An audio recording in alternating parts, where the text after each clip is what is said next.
For years, European tourists have walked through Morocco's borders like a breeze. No paperwork, no interviews, no delays.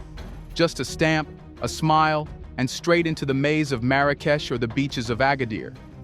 But for Moroccans dreaming of stepping onto European soil, that's a different world entirely. Long queues, endless documents, and rejection letters don't just deny a visa, but deny dignity. In 2023 alone, Africans lost over 56 million euros.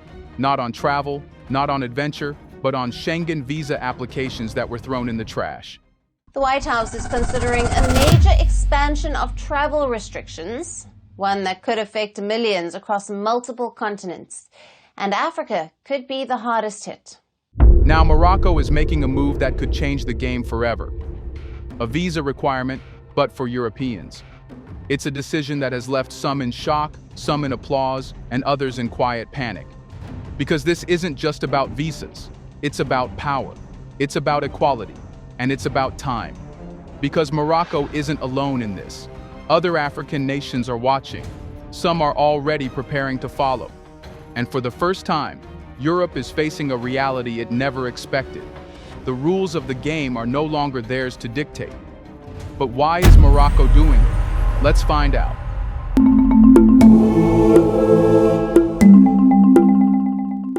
For decades, the visa system has been a silent tool of power, a gatekeeper that determines who gets to move freely and who is trapped behind bureaucratic walls. If you were European, the world was open to you. If you were African, your passport was a burden. The system wasn't just unfair, it was designed to favor one side. Now Morocco is about to change that. This proposal isn't just about requiring visas for European travelers. It's a message, a statement that says, we see the imbalance, we feel the double standards, and we're ready to change them. To understand why this move is so significant, we need to go beyond the surface. This isn't just about tourism, politics, or paperwork. It's about power, history, and the unspoken rules that have governed global travel for too long. For years, Europeans have enjoyed borderless travel across Africa. They could step off a plane in Morocco, Kenya, or Senegal and walk straight through customs without so much as a second glance. No visa applications, no interrogations, no endless lists of required documents, just a passport, a stamp, and an open door. For them, travel was effortless. But for Africans trying to enter Europe, a different world entirely. A Moroccan citizen dreaming of visiting Paris or Madrid is met with a mountain of paperwork, bank statements, proof of employment, hotel reservations, and return tickets, all meticulously examined by embassy officials. The visa fees alone can be staggering, especially when you consider the fact that none of it is refundable. If a European visa officer decides to reject an application, that money is gone. No explanation, no appeal. Just a silent, unspoken message. You are not welcome here. In 2023 alone, Africans lost an estimated 56 million euros, not on flights, hotels, or vacations, but on visa applications that were outright denied. That's 56 million euros poured into a system designed to keep them out. The process is not just inconvenient, it's a financial drain, a form of exclusion that benefits only one side. Meanwhile, Europeans have continued to roam Africa freely, treating the continent as an extension of their playground. The privilege was so normalized that few ever stopped to question it. Until now. Morocco's decision to propose visa restrictions for Europeans is nothing short of revolutionary. It flips the script in a way that many never expected. Suddenly, for the first time, European travelers may have to experience what it feels like to be on the other side of the visa struggle. They may have to apply in advance, justify their stay, and pay fees. And for the first time, some of them may even face rejection. The same uncertainty, the same frustration that Africans have endured for years, could soon be part of the European travel experience. Predictably, the reaction has been swift. Many Europeans accustomed to seamless travel have expressed concern. Some tourism experts warn that the move could hurt Morocco's economy, suggesting that European travelers might reconsider visiting if faced with visa requirements. Others dismiss it as a temporary political gesture, something unlikely to become a long-term reality. But beneath these surface-level debates, there's something deeper at play. The real concern isn't just about tourism, it's about losing control. For decades, Europe has dictated the rules of global mobility. It decided who could enter and who could not, crafting policies that kept African travelers at arm's length while ensuring that its citizens remained free to move anywhere they pleased. If African nations start enforcing true reciprocity, if they start demanding the same level of scrutiny for European travelers, then suddenly the balance of power shifts. And that is what truly unsettles some. Morocco is not alone in this. Across the continent, the idea of visa reciprocity is spreading. Namibia has already implemented similar measures. Senegal is considering the same. If Morocco moves forward with this policy, other nations will be watching closely. And if they follow suit, Europe may wake up to a world where its citizens are no longer immune to the same travel restrictions they've imposed on others for decades. The road ahead is uncertain, but one thing is clear. Morocco's move isn't just about visas. It's about something much bigger. It's about respect. For too long, visa policies have sent a clear message. Europeans are welcome everywhere. Africans are not. Now Morocco is rewriting that message. If Europe demands visas, Morocco will demand them too. If Europe wants equal treatment, it will have to give it in return. Some will argue that this is a risky decision and that Morocco's economy depends on European tourists. But sometimes dignity is worth more than dollars. The age of one-sided privilege is coming to an end. And as the world watches, the question remains, will Europe accept this shift, or will it fight to hold on to an outdated system of control? Here's a reminder to please like and share the video and subscribe to our channel to watch more videos on Black culture, history, civilization, and identity. Let's continue now. Travel has always been political. Every stamp on a passport, every border crossed, every visa approved or denied. It all tells a deeper story about power. Who controls mobility? Who gets to move freely? And who gets left behind? Europe answered these questions in its favor. Now, with Morocco's proposed visa requirements for European travelers, those answers are being rewritten. At its core, a visa is more than just a travel document. It is a symbol of sovereignty and control. When a country grants visa-free access, it is making a statement. We trust you. We welcome you. We see you as an equal. When a country imposes strict visa requirements, it is doing the opposite. We do not trust you. We need to control you. You are not entitled to easy access. Europe has played this game masterfully for years, using its visa policies to dictate global mobility. African nations, on the other hand, have often been forced to accept a one-sided arrangement, granting easy entry to Europeans while their citizens faced a wall of restrictions in return. But what happens when Africa starts playing by the same rules? What happens when European travelers who have long taken their visa-free privileges for granted suddenly find themselves at the mercy of African immigration officers? That is the shift Morocco is proposing, and it is sending shockwaves through diplomatic circles. The idea of restricting European travelers isn't just about fairness, it's about leveraging power in global negotiations. Europe has always used visas as a tool of influence. If a country aligns with European interests, it enjoys smoother travel policies. If it resists, travel becomes harder. Visa policies have been wielded like a weapon of diplomacy, rewarding allies and punishing those who refuse to comply. Take, for example, the way Europe treats different African nations. Some countries, like South Africa, have relatively easier access to Schengen visas. Others, like Nigeria, face some of the highest rejection rates in the world. This isn't a coincidence. It's a calculated decision based on political and economic interests. European nations are careful about who they allow in, ensuring that only those they consider low risk or economically beneficial make it through.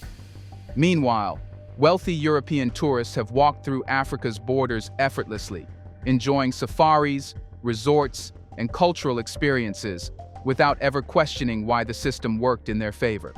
But now, Morocco is changing the rules. If European tourists want to visit, they might have to go through the same bureaucratic hurdles that Africans have faced for decades. And the timing of this proposal is no accident. It comes at a moment when Africa is gaining more confidence on the global stage, demanding respect and renegotiating its relationships with former colonial powers. But there is also the issue of perception. For years, European media has framed Africa as a continent in need. needing aid, investment, needing approval from global powers. But what happens when Africa starts imposing its conditions?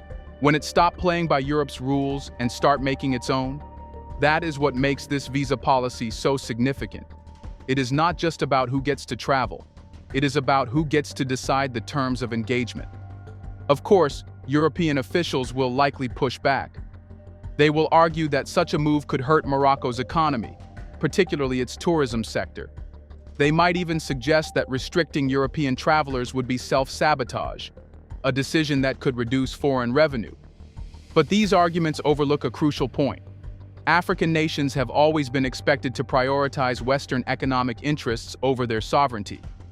This time, Morocco is making it clear that dignity and equality are just as important as financial gains.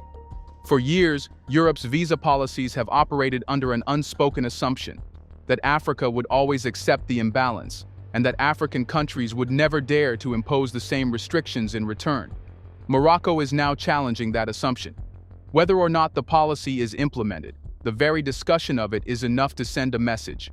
The days of unquestioned European privilege in Africa may be coming to an end.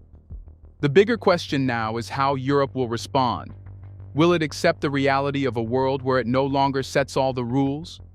Or will it attempt to hold on to a system that is rapidly unraveling? One thing is certain. This is just the beginning. Africa is no longer waiting for permission to demand equality. It is taking it. Let's talk about the reaction for now. When Morocco's proposal to impose visa requirements on European tourists made headlines, the first reaction from Europe was a mixture of shock and disbelief. For decades, unrestricted travel to Africa was an unspoken guarantee, a privilege so deeply ingrained that few Europeans ever considered the possibility that it could be taken away. And yet, here was Morocco, one of the most visited African countries, suggesting that European travelers might soon have to go through the same bureaucratic nightmare that Africans have endured for years. At first, there was denial. European commentators dismissed the idea as a political stunt, a reactionary move that would never be enforced. They pointed to Morocco's reliance on European tourism, arguing that it would never risk alienating the millions of travelers who pour money into its economy every year. But as the news spread and the possibility became more real, the tone began to shift. Suddenly, what had seemed unthinkable was now being discussed with urgency. European travel forums and news sites are filled with anxious questions. Would this apply to all EU countries? How much would the visa cost? Would long-time visitors be exempt? The very idea of being required to apply for a visa, something millions of Africans have had to do for decades, was unsettling to many Europeans. And then came the fear. Not just fear of inconvenience, but fear of losing control. Because this wasn't just about tourism. This was about a deeper shift in power. One of the strongest arguments against Morocco's proposal was economic. Wouldn't this hurt Morocco more than it hurt Europe? After all, European tourists make up a significant portion of Morocco's annual visitors, and the tourism industry is a key pillar of its economy. Critics insisted that requiring visas could discourage travel, pushing Europeans to choose easier, visa-free destinations instead.